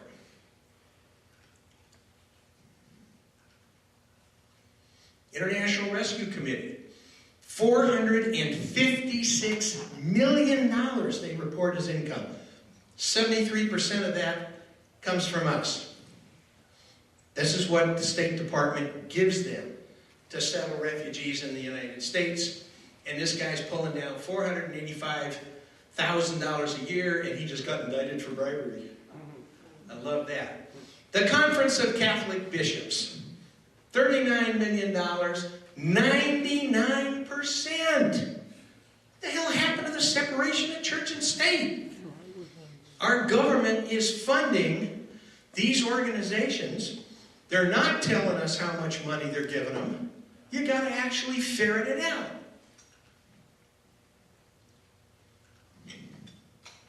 The Lutherans are in there, 43 million, 97% funded by the government, by us.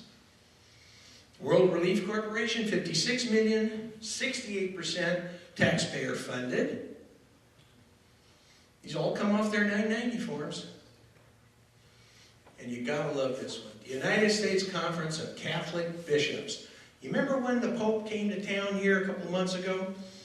And he made it a point when he went to New York to meet with the Conference of Catholic Bishops. What do you want to bet the Vatican is getting some kind of a vigorous off this?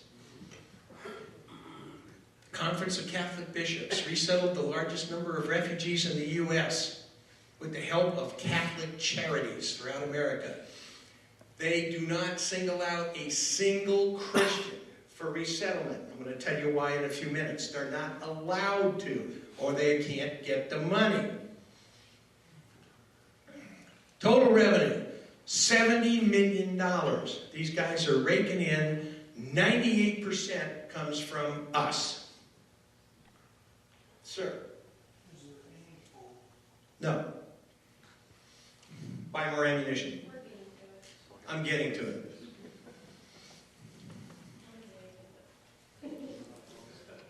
This is what's going on. There's no righteousness going on here with these 9 operations. There's no good guy going on with these operations. They're doing it for the money. Follow the money. Don't you think they want to convert them to Christianity? No. Oh, God help us. You know, no good deed goes unpunished. It's all money. So, who picks the refugees that come in here? How come no Christians from the Middle East are allowed to come in here? They don't qualify.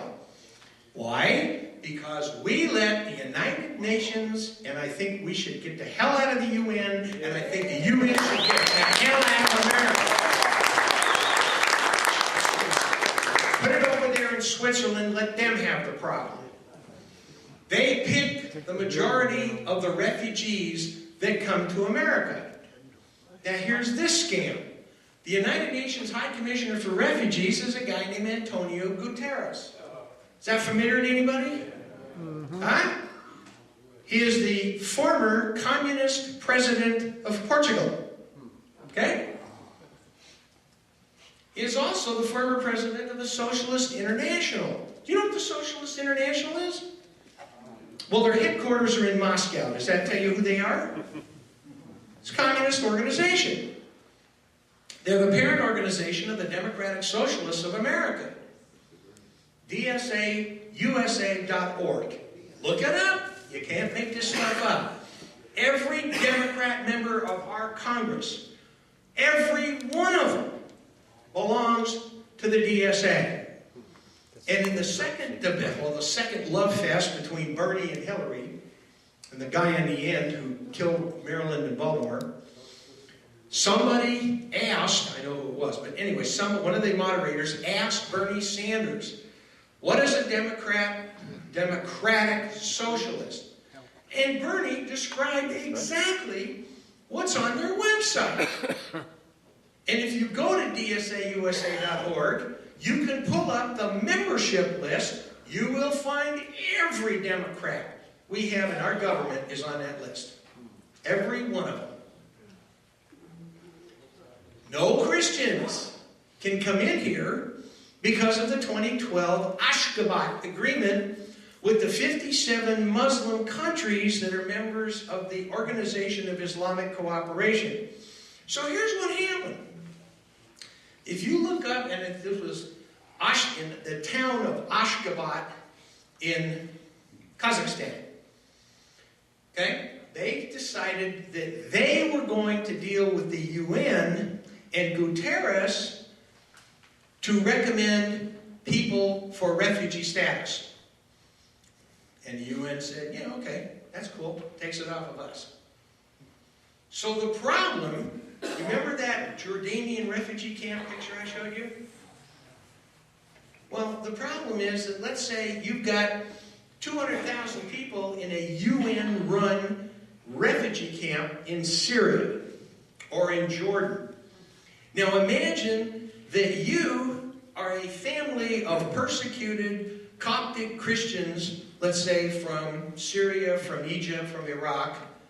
You can't apply for refugee status unless you go into the UN camp and you register. But because there are 200,000 Muslims in the camp, they will not let any Christians come in. And so we sit back and say, there's no Christians that want to be refugees. Got to go into the UN camp in order to register. It's shameful. It's disgusting. This is what our government is doing. It's a scam. It's a conspiracy. How well does the OIC, Organization of Islamic Cooperation, deal with Guterres? They issued a report on Islam in 2009, right after Obama got elected, stating, quote, Sharia has had a greater historical role and a more positive effect on asylum and refugee law than any other faith system in the world. No kidding. So you've got Muslims who are standing there at the gates of the refugee camps run by the UN who absolutely forbid a Christian to come in.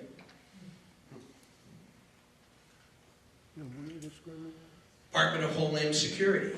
Anybody that the UN says, we vetted these guys, you can take them, and our Homeland Security morons go ahead and take them. Jay Johnson. His mother didn't even know how to spell the word Jay. It's just, you know, you can't make this stuff up. You can't make this stuff up. The man has no law enforcement background whatsoever. He was a lousy lawyer. That's an adjective. I don't know how good a lawyer he was. He's just a lousy lawyer. Okay? Bush missed these two guys. Homeland Security, that's a joke. It's like the TSA. It's an oxymoron. You can't put, it's like military intelligence, and I was a photo intelligence guy in the Navy, so you can't put these two terms together.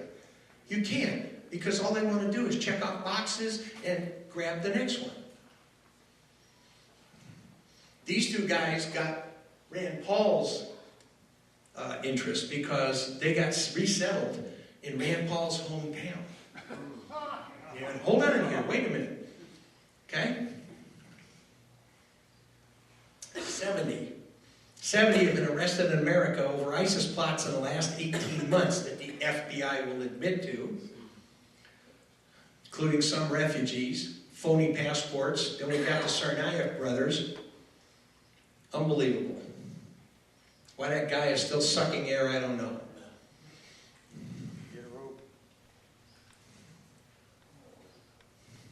The usual suspects.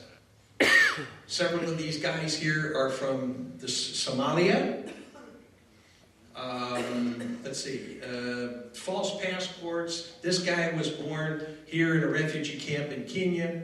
By the way, you do know that our leader was born in 1961, but he was not born in Kenya. There was no Kenya until 1963.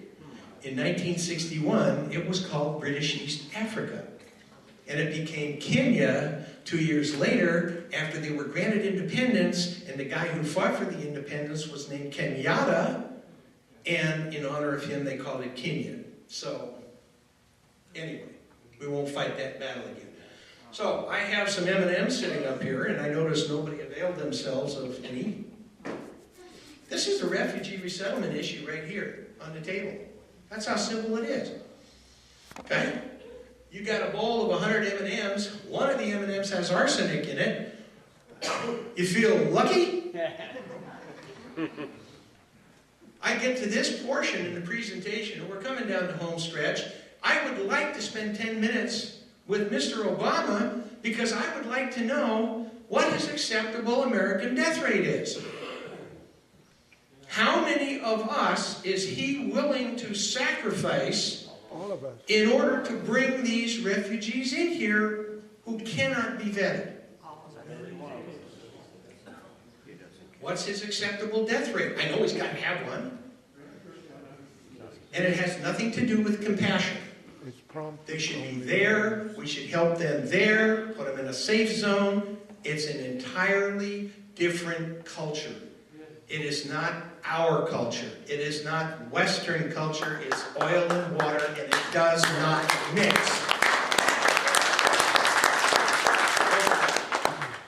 Okay, so we're coming down the home stretch. The Office of Refugee Resettlement has to produce its legally mandated annual report to Congress every year. In their latest 2015 report to Congress, which I showed you earlier, and it's also in that binder, you can find the list of the preferred cities. So we already know that California is a preferred state. You know Jerry Brown has already told Homeland Security, we'll take them. Bring them on. We'll take them. Bring them in here. So which are the preferred cities in California? You guys are going to love this. The top 4. Sacramento. Yep. I like this guy. Don't raise your hand. San Diego. Modesto. These are the preferred cities for Muslim refugee resettlement in California. That's why you're finding Islamic centers being built in all of these cities. What do you think the 4th one is? Plymouth Lake. Plymouth Lake. Whoa. That's what everybody does when they see that. Are you gonna move? Walnut Creek. No, I just bought more ammo.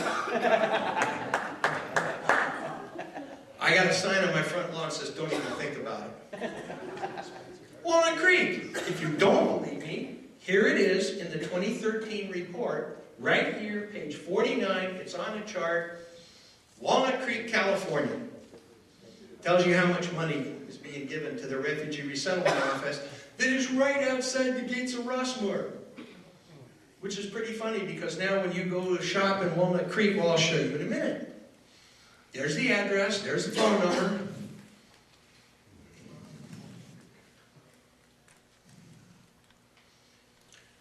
Picture of the woman in the hefty bag coming out of Ross, downtown Walnut Creek, loading a bunch of packages into her brand new Volvo.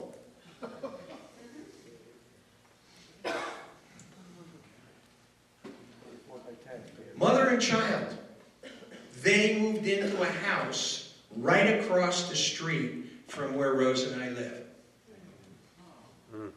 Got 3 of them in the neighborhood now. So I went over across the street right after I shot that picture, and I stopped her. I said, hi. I said, you're new to the neighborhood. Where are you from? Texas. Remember, Texas was number 1. California was number 2. I'm going, yeah. I said, where are you from before you went to Texas? Very slowly. Where are you from before? And a perfect English woman looks at me and says, I don't have to tell you. And grabs her kid and walks down the street.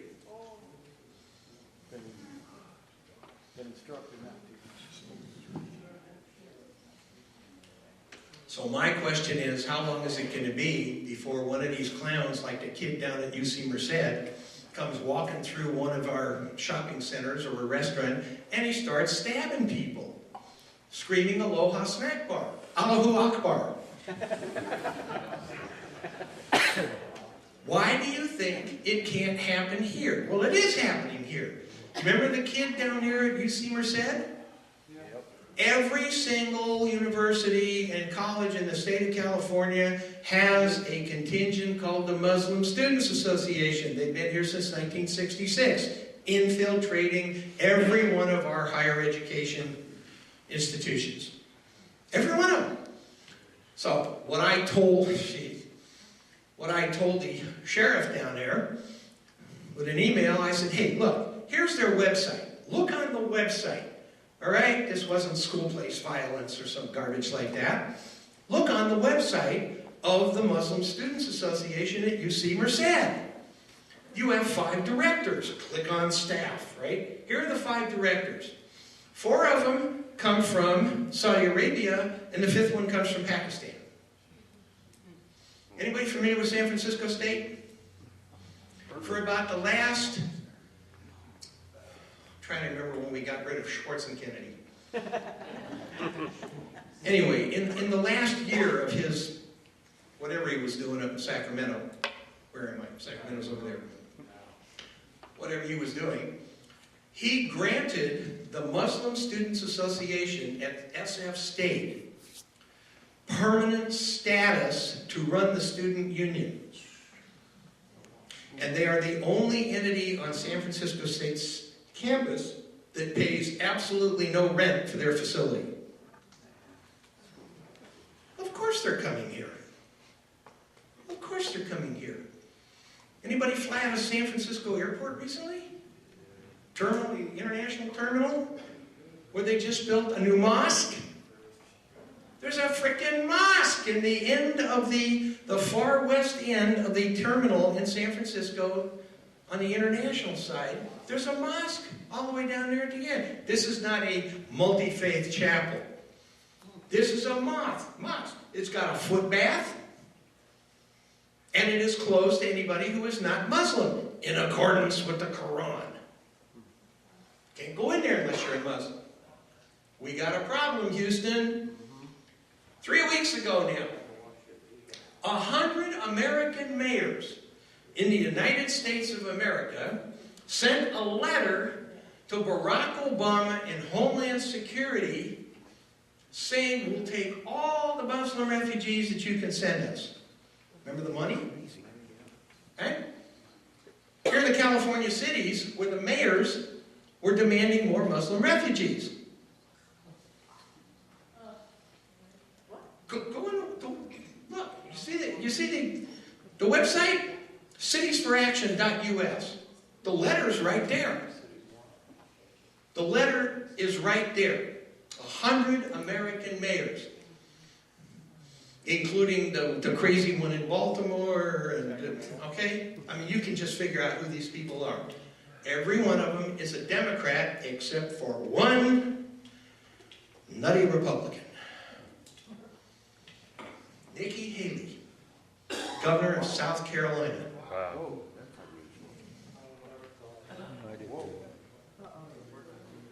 I have no idea why. Nobody has ever bothered to ask her.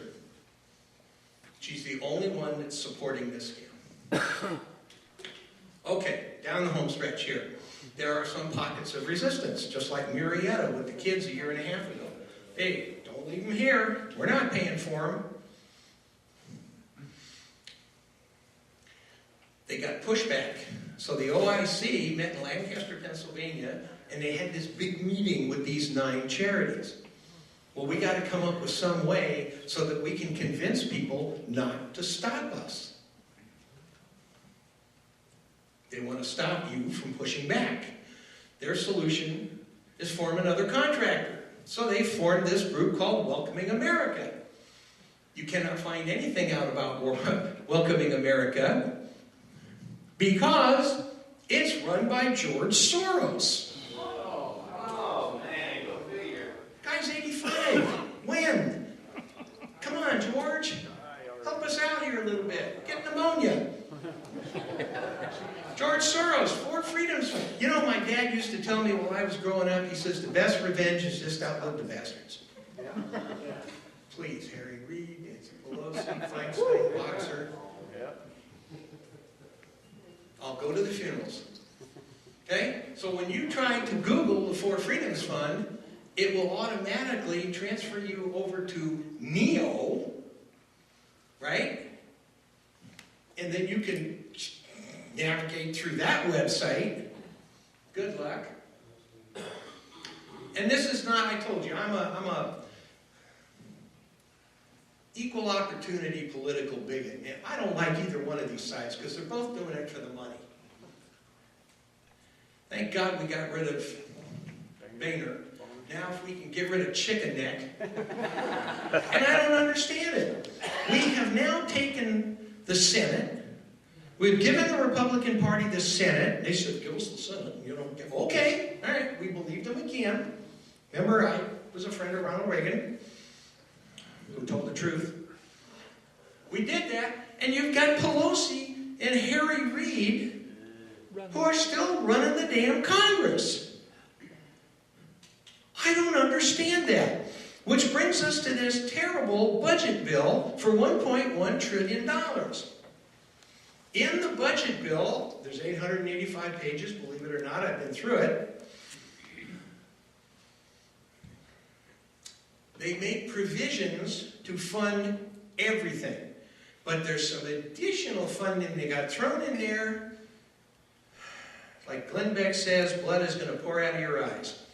There is funding in that bill for Obama to bring in the next year, before he is gone, 300,000 Syrian refugees. Now, don't believe this crap that you hear on TV about, oh no, it takes 18 to 24 months to vet these people. That's nonsense. You can't vet them. They fill out a little form, okay? Do you have any terrorist ties? Please check, yes or no. Are you kidding? 300,000. Ryan sold us out. And I think he grew that beard so we wouldn't recognize him on the street. Went to the dark side. Okay, so what we need to do is got to start having a grassroots campaign. And I love this area because Thursday I'm going to be in Auburn with the Tea Party. Friday I'm going to be in Grass Valley with the Tea Party. I might as well just buy a condo up here or something. But you guys are awesome. Muslims come here, one of the very first things that they're required to do is start making demands. Okay? We want our Muslim holidays off. On and on and on. We want foot baths. We want to be allowed to pray 5 times a day, etc., etc., etc. That's how they take over a culture. That's how they take over the West. They don't come here and go, wow, I'd sure rather be here than in a tent over there in Syria. Okay, that's cool. You know, go to Macy's and get yourself some clothes. You know, we're giving you $3,000 a month. You know, you want to assimilate, try and look like us. They don't want to do that. That's not the mission. You need to stop the building of any new mosques and Muslim cemeteries. Muslim cemeteries. You want to build a mosque? You got to build a church in Saudi Arabia. That's the deal. Okay? Period. Or you got to build a church in Iran. Boy, are we in trouble now with them. Okay? With the Sheikh and the Saudis. And the Saudis are not our friends. They're the Wahhabis. The Saudis have financed over 75% of every mosque in America. You can't make this stuff up. Halal food. Jerry Brown just signed an executive order. I'd love to find a dictionary definition of that. That says that our prison system in California can't serve pork anymore. Because it's offensive. Now, I got a great litmus test. We were talking about this up in Napa on Saturday. Gee, is there some way we can come up with a litmus test to find out whether these guys are radicals coming in? Yeah, hand them a ham sandwich. Buy a dog, call it Muhammad. Down Muhammad. Muslim cemeteries. You have to understand Muslim cemeteries. It's right here in Sharia. There are specific funeral requirements. Where do you hear this? In Islam, a person cannot be buried in a box. In spite of the California Health and Safety Code, which demands that. So they get exemptions. What do? If you're a man, you get wrapped in 4 layers of sheeting, and they put you right there in the dirt. And then they come back 6 days. 6 months later, and hopefully all that's left is bones. They take the bones out, they put the bones in a jar, and off they go. Well, what happens to the water table? What happens if your drinking water aquifer is near the cemetery? In the state of California, under the Health and Safety Code, you cannot bury anything that is toxic in the ground within 100 feet of a well or potable water. Think about that. Because when they build a mosque, as part of the permit, they ask to have an Islamic cemetery. And who can get buried in a Muslim cemetery? Only a Muslim. Okay? You got to read this book. It's on our website. I'll tell you how crazy this stuff is. It is sacred Islamic law that a Muslim husband is allowed to have sex with his wife up to 6 hours after her death.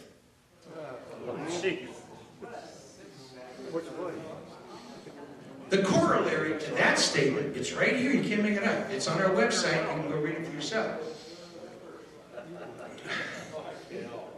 There's insane things that are in here, and this is what they want for us.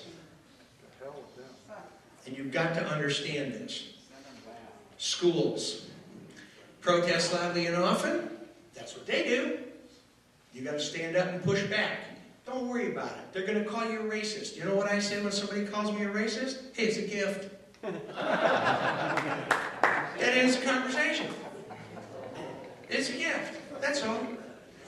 Come on, you. What? You can't prove it. You can't just prove a negative. You can't do it. So what are you going to do? You're going to go out of your way trying to prove you're not a racist? Oh, I've got black friends and Chinese friends. Hell no. You're a racist. Yeah, it's a gift. Too bad. Twitter, Facebook.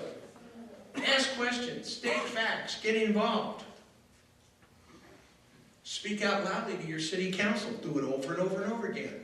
Organize a little group. Go see your city council every time they have a city council meeting. Public comment time. Submit 2 or 3 cards. Hey, how many Muslim refugees do you guys know about in our town? Second person gets up. How many Muslim refugee kids do you have in our school system? Don't ask the same question.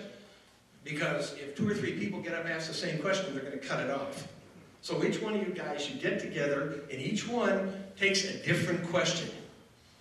And at some point, they're going to start to listen to you. And if they videotape it, or they audio tape it, you have the right to get a copy of that videotape or audio tape.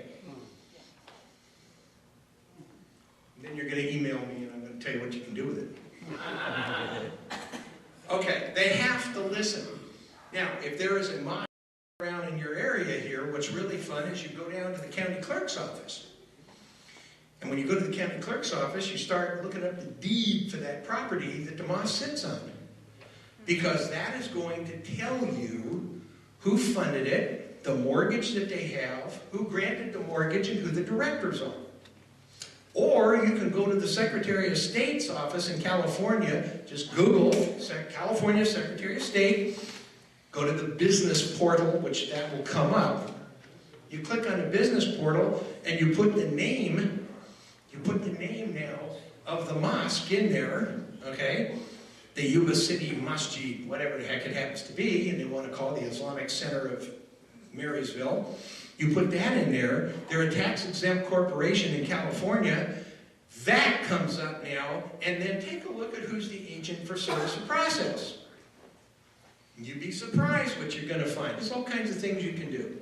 Okay, so last slide, and then I'm done. And thank you for your indulgence. Last slide. How many refugees would be brought into our town? These are questions for you to ask. How much taxpayer support is involved?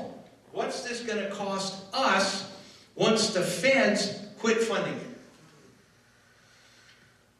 Is there federal funded subsidized housing?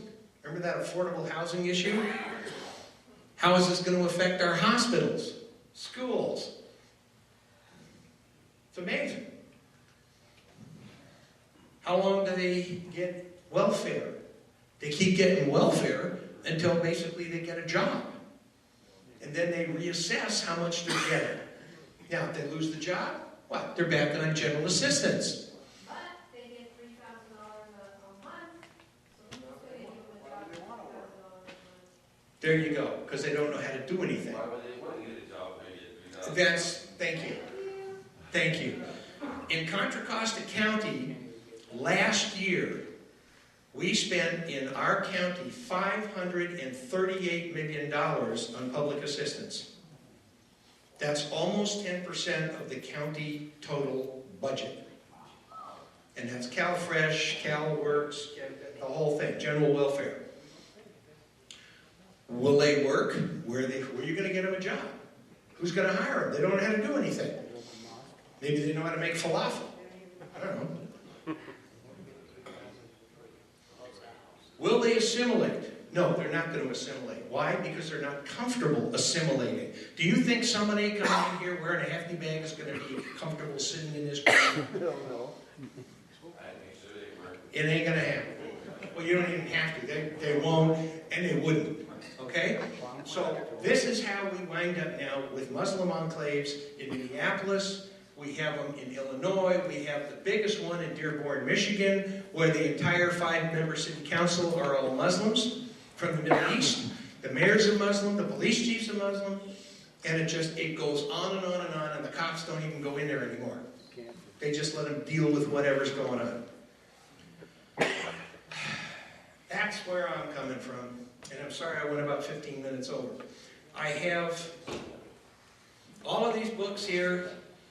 A lot of this stuff I have on the CDs that I brought along. Here's one I printed out completely if you wanted to go over to Staples or FedEx and buy one of these CDs for $10. It's got 36 chapters to it. There's so much more information in there. There are 36 published commentaries that I've done.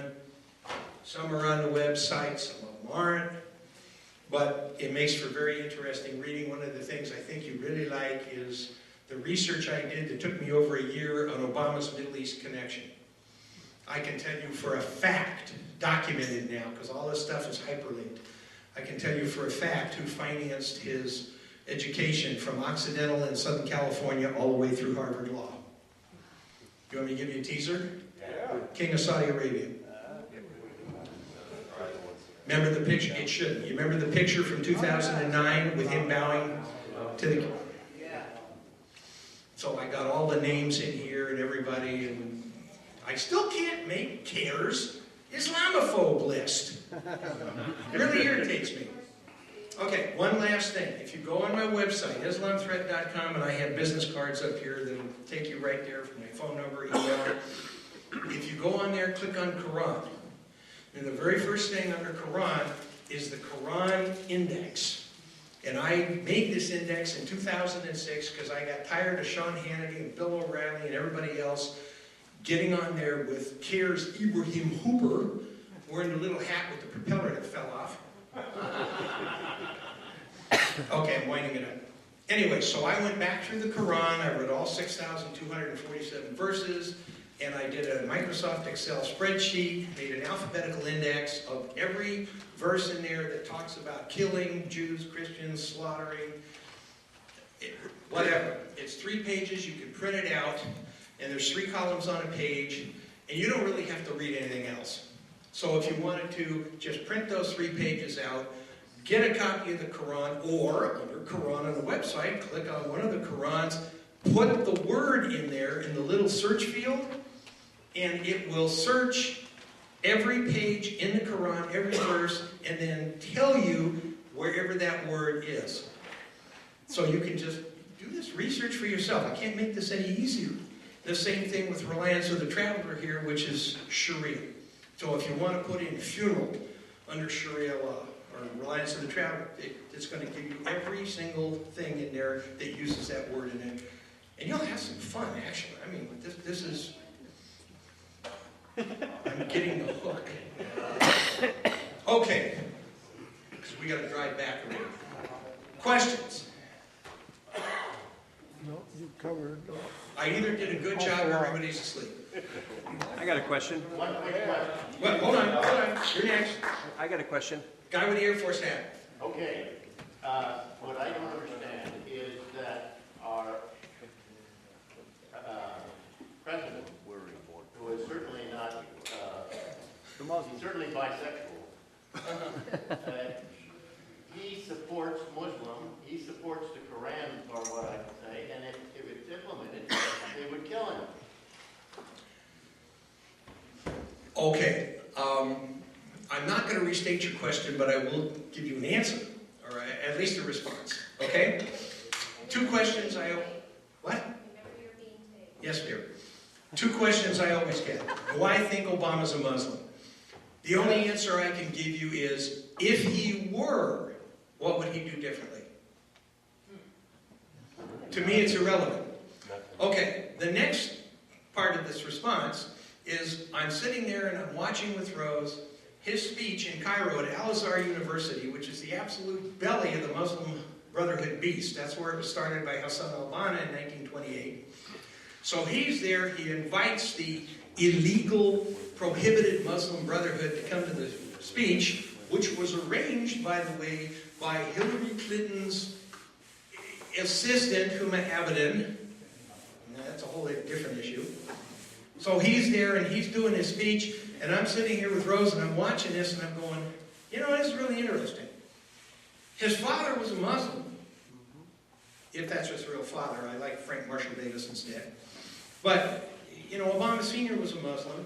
The grandfather was a Muslim, and if you know anything about Islam, the religious affiliation flows through the paternal side. So therefore, under Islamic law, he would be considered a Muslim. So I was sitting there for a minute going, God, am I glad I'm not on his Secret Service detail. And then I started to think about it. The Muslims love this guy. They don't care what he calls himself. I heard that. Well, he'll tell me he's bigger than I am. Anyway, so does that give you some insight? Sort of. It's all, anything connected with Obama is sort of. Let's have one more question. Okay, wait, that gentleman in the back there hit his hand up.